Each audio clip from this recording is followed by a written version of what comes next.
Welcome to AI News in 10, your top AI and tech news podcast in about 10 minutes. AI tech is amazing and is changing the world fast. For example, this entire podcast is curated and generated by AI using my and my kids' cloned voices. Here's what's moving in AI and tech today. OpenAI ships a new free workspace for scientists called Prism, and the research world has thoughts. Google expands its cheaper AI Plus plan to the US at $7.99 a month. The Wall Street Journal reports Nvidia's eye-popping $100 billion megadeal with OpenAI is on ice. Apple turns in a record-setting quarter and hints at where its AI is headed. And Anthropic brings agentic plugins to its Cowork product and open sources a starter set to get enterprises going. Let's dive in. But first, let's hear a word from our sponsors. Need elite developers fast? Elite Coders connects you with rigorously vetted senior engineers in 24 to 48 hours, staff augmentation, dedicated teams, or full project delivery. We've got you covered. Visit elitecoders.co to get started today. Now, let's dive into today's stories. First up, OpenAI's Prism. If you've ever wrestled with LaTeX, tracked citations in 3 different tools, and ping-ponged drafts over email, Prism aims to be your all-in-one scientific writing and collaboration hub. It's free for anyone with a ChatGPT account. It's LaTeX native. And, crucially, it stitches GPT 5.2 directly into the document, so the model sees your full paper context. Equations, references, figures, the works. OpenAI says that turns the assistant from a sidecar chat into a co-authoring experience, drafting, revising, diagramming, even reasoning through math in context, without exporting or copy-pasting between apps. The company built Prism on Crixit, a cloud LaTeX platform it acquired, and it's available now. Kevin Weil at OpenAI framed it this way: 2026 could be to science what 2025 was to coding. AI moves from novelty to workflow. That's the promise. But the reception isn't universally rosy. Researchers are already debating whether easy, polished manuscript tools will accelerate what some call AI slop, more low-quality submissions straining peer review. Prism is a writing and collaboration tool, not an autonomous researcher, but publishers and reviewers are wary of the volume effects. It's the classic trade-off: reduce friction for careful authors and for careless ones. Still, as a free entry point with GPT 5.2 built in, it's likely to spread across labs and grad programs fast. Second, Google's AI Plus plan is now live in the US for $7.99 a month. Think of it as a lighter, cheaper tier below AI Pro. Access to Gemini in the app, creative tools like Flow and video features, Notebook LM for research and writing, 200 gigabytes of cloud storage, and family sharing for up to 5 members.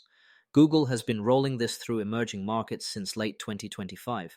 Now it's expanding to all markets where its AI plans are sold, including the US. The positioning is clear: go after people willing to pay a little to try it, and meet OpenAI's entry plan on price. There's also a limited time 50% off promo for the first 2 months. Why this matters: the mass market for AI is price sensitive and use case driven.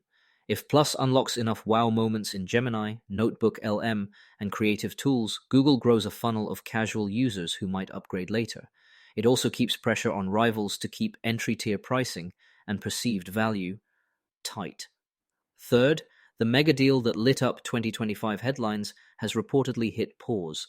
The Wall Street Journal says Nvidia's plan to invest up to $100 billion in OpenAI, tied to building roughly 10 gigawatts of compute that OpenAI would lease, has stalled amid internal doubts at Nvidia and shifting market dynamics. The original framework was non-binding. Now both sides are rethinking their alignment, including the possibility of a large equity investment instead. Other reporting notes: CEO Jensen Huang has emphasized privately that the earlier terms weren't final and that the companies remain partners even as negotiations evolve. For context, any long-dated infrastructure-heavy commitment at this scale collides with real-world constraints: power, land, permitting, and a fast-moving competitive landscape. If the structure changes, expect ripple effects across chip supply, cloud planning, and funding mixes for AI build-outs in 2026.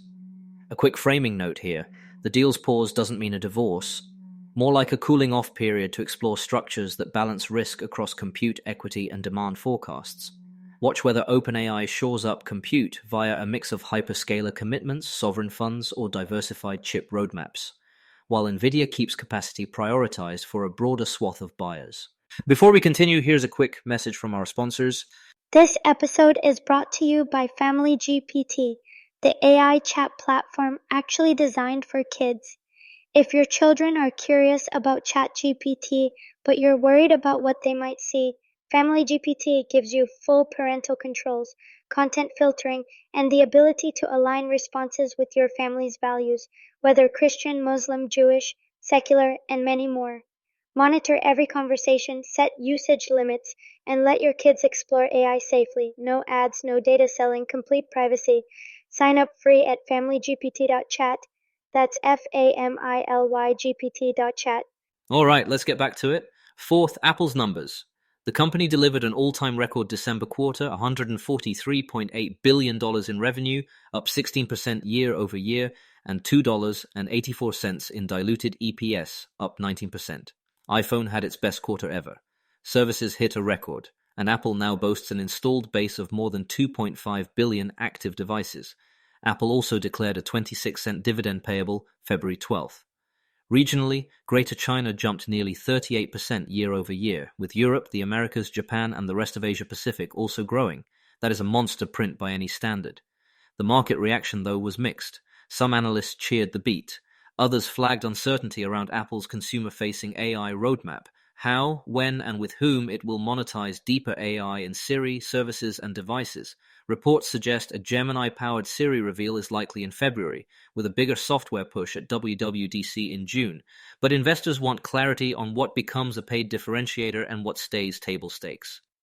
In short, records today, questions tomorrow, classic Apple playbook, but AI makes the stakes higher. And fifth, Anthropic just made its push into agentic enterprise workflows more real.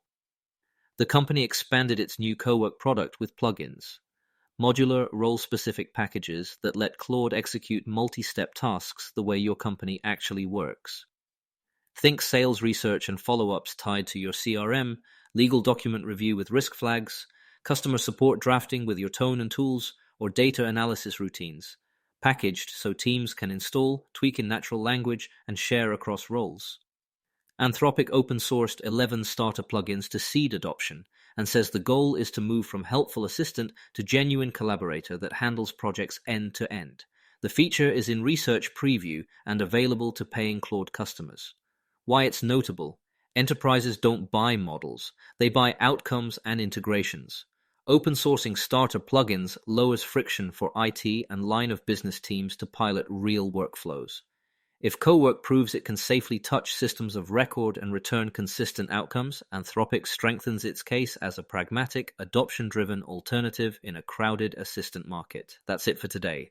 We covered OpenAI's push to streamline science with Prism, Google bringing AI Plus to the US, the reported stall of Nvidia's $100 billion OpenAI deal, Apple's blowout quarter and AI signals, and Anthropic's agentic plugins for enterprise Cowork. As always, we'll keep tracking how these moves reshape where the value in AI is actually accruing: chips, clouds, models, and the workflows that tie them together. See you tomorrow. Thanks for listening. And a quick disclaimer: this podcast was generated and curated by AI using my and my kids' cloned voices. If you want to know how I do it, or want to do something similar, reach out to me at emad@ainewsin10.com. That's ainewsin10.com. See you all tomorrow.